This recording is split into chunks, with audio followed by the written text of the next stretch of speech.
set in the back. All right, Coach. Hey, hope everybody's doing great. Opportunity to review the film with the guys today, and obviously we just pointed out the things that are controllable by us, coaches and players alike, that need to and can be better, and opportunity for us to continue to grow from them. Guys had a great attitude and energy inside the building. Anticipate that. We got another road test here inside the league and against a really quality opponent, and looking forward to that opportunity to go down to Missouri and play football. So, there are multiple guys that had injuries or got nicked up during the course of the ball game the other night. Don't know where those guys are at. Hendon at quarterback. I'm not sure if he'll be available or not, so we'll see how that transpires here during the course of the week and go from there. So with that, open it up to some questions. Questions? We'll start with Adam. Josh, can you say whether or not Hendon suffered a concussion, or if he's in concussion protocol? He is not in concussion protocol currently. So. And secondly, just in terms of things that concern you about this team and performance, where does roster attrition rank in there? I want to make sure that I understand the question here. You're just saying, like, where we're at numbers-wise? Numbers-wise and all that. I said at the beginning of the year, just pure numbers, we're probably as thin as anybody in the country, just based off of pure numbers guys on scholarship.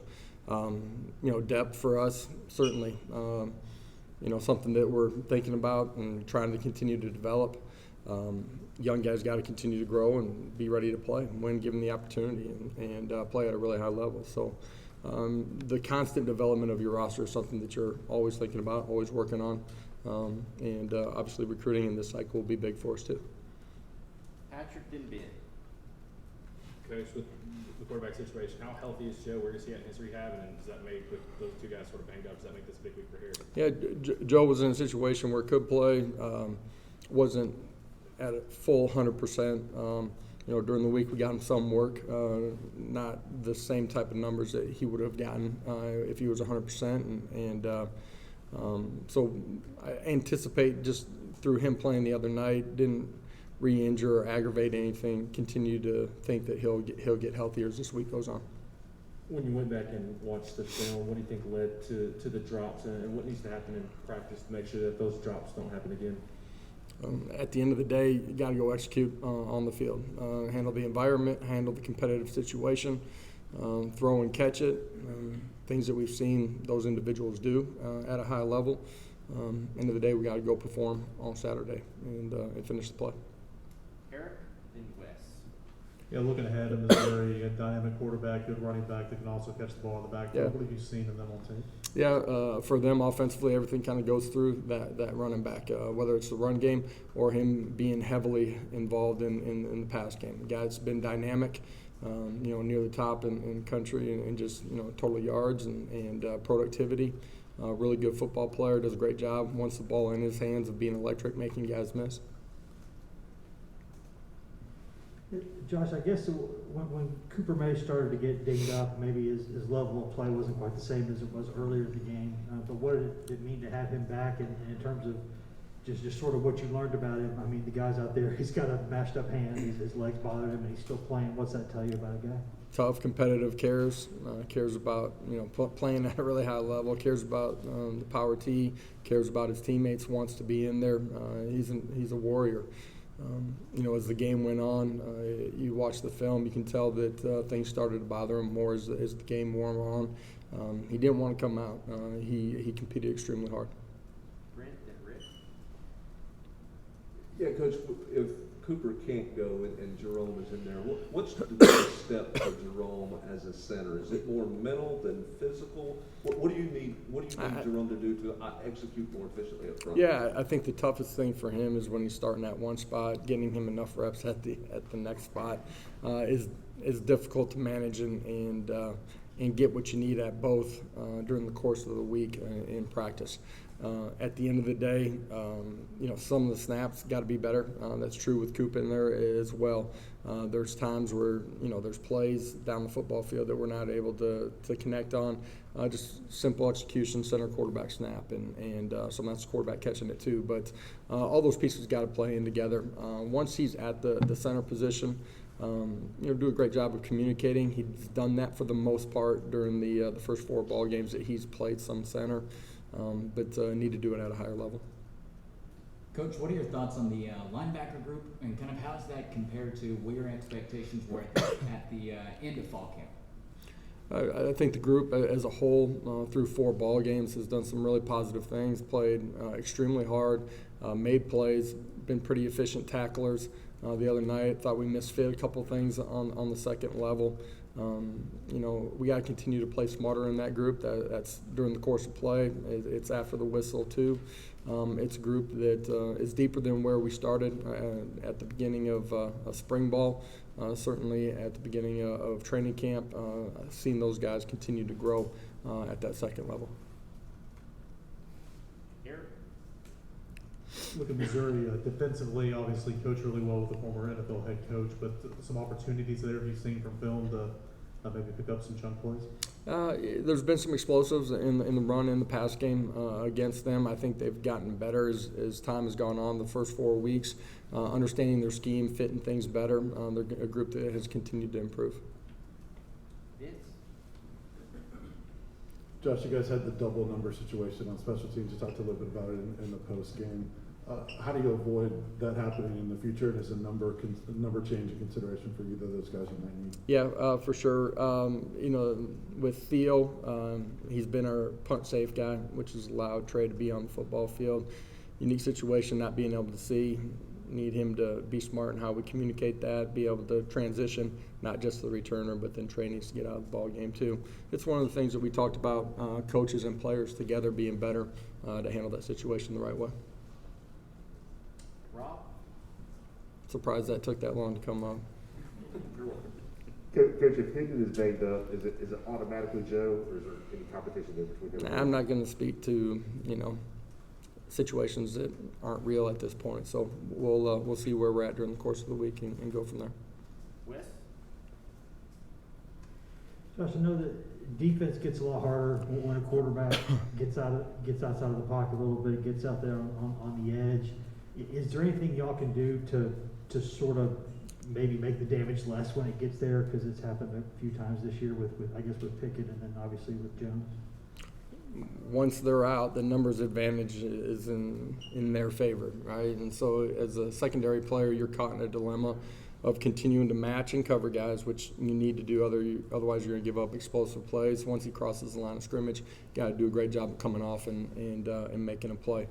It all starts by not letting them escape the pocket that way, and that can be an edge guy. It could be a pressure where we're not setting the edge. It could be, interiorly not having gap control and being able to come off and play the quarterback.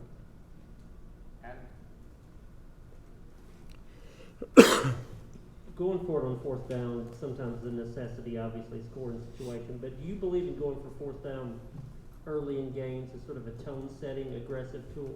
I don't know if it's tone-setting. I think each play is the play that makes a difference in a football game. You got to approach it that way, and from a philosophical standpoint, I do believe in being aggressive. I believe that you want to put the ball in your players' hands and allow them to make plays. Being smart with that, we use analytics at times. It's not strictly by analytics. There's a feel and a flow of the football game as well. I know you guys always have grading systems for your players. Who have been some of the more consistent guys that have graded out at a high level at any position on your team so far this year? There's been a bunch of guys that have graded out at a high position throughout the course of the season. We recognize guys that we call it 640 Club members, guys that competed and played the way that we want to from snap to whistle. We reward guys with game balls. As far as guys that had exceptional grade out scenarios during the course of the week, end of the year, we give them a game ball too. Wes? Yeah, go to the back. Sorry about that, Coach. You talk about in practice how the quarterbacks and wide receivers are on the same page sometimes. What's the disconnect that happens in game-like situations where they're overthrows or drop passes? Yeah, I mean, you're in a live situation, right? It's a competitive environment. It's, it could be pressure inside that forces you to maybe not be as accurate. End of the day, you got to be able to throw, catch, and manage all of those situations. Wes. Josh, how would you evaluate the play of those safeties, those older guys back there, and are those young guys getting closer to getting themselves in the mix and helping? Yeah, you saw Christian in there early in the football game. Those guys are continuing to develop. They've grown on special teams. They're earning more reps on the defensive side of it. I thought early in the football game, defensively, we did a lot of really, really positive things, tackling in space being one of them. As the game wore on, I didn't think that we tackled as well in those situations. Ben. Just with the double pass, Pittsburgh was able to execute it, and then Tennessee Tech tried it a couple times last week. Just what's kind of the disconnect there, I guess? Depends what coverage you're in, right? But an aggressive defense that's going to fly to the football, it's a way for offense to try to counter it. At the end of the day, our third-level players got to see that, recognize, and pull off. Here. What have you seen from your tight ends and your running backs, and the run game, the run blocking game, as well as pass protection from Tyler Evans? I noticed he picked up a couple screamers the other day. I thought our running backs ran their hardest and performed probably their best during the course of the season. The other night, great pad level, did a better job of pressing the line of scrimmage. Still bounced a couple things that I'd like to hit more vertical, but I thought they ran like a running back should run. Tight ends did a really good job for the most part in our run game. That's insertion plays on linebackers, it's split zones. Thought they managed the night pretty well. Back to Rob. Coach, excuse me. That's right. Could you share any of the guys that have gotten game balls that you guys have scored out in 4 games? I don't have the list in front of me. I'll bring that with me on Thursday and give you guys some idea on that. Other questions? Tim, in the back. Can you just talk about Javonte Payton's play, his bounty until the last couple of weeks? Yeah, I said it a week ago. He's continuing to grow in understanding of what we're doing, how we're playing. Has the one play where he's not set during the course of the play that he can operate and function in a better way, cleaner way from whistle to the next snap. But he's created some big plays down the football field 2 weeks ago with a touchdown, last week wide open. He's continuing to grow and competing at a really high level. Athletically, he fits what we're trying to do, and I think, as we continue down the season, we'll make more and more plays. Finally being able to hit that deep ball. Yeah, that's one positive from the other night, right? Finally, we got somebody behind somebody and actually connected on it. So that was a positive, huge play in the early part of the football game. Adam. Just to follow up on going for it on fourth down, the other night you had that third and long. You got half of it, and then went for it on fourth. Yeah, it was 4th and 2. You talking about? Or are you talking about? No, you talking no, about no. the run in the fourth quarter? Or? I think Peyton you had third and long, the Callaway's drop on fourth down, play before that. Yep. Do you ever have a third down play where you say, we're going to go for it on fourth down, let's just get what we can get here? You know you're going for it on fourth down when you're calling third. Absolutely. You're a play ahead, right? And really more than that. Based on some of the analytics, you have an idea where your go would be. That doesn't say that you're definitely going to go in that situation, but then you also are able to sequence your plays based on that. That absolutely has happened, the other night and previously. Wes. Speaking of Jimmy Callaway, was there anything you've been able to say to him the past couple of days? I know he's a kid that y'all like a lot going forward, and just a tough moment in a tough game. Anything you can say to him? Yeah, tough moments for multiple guys, right? And don't let a moment define you. As you move forward, you get to define those moments. And so your practice habits and how you approach everything that you do, ends up showing up. And that's a young guy that did a lot of really positive things early in training camp. You guys heard me talk about him. Missed some time, has come back and has missed some practices. And at the end of the day, when you're on the field, you got to play a little bit cleaner. Did some really positive things the other night too.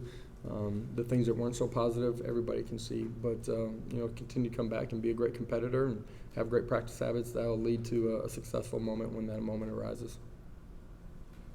Anything else for Coach? All right. Thank you.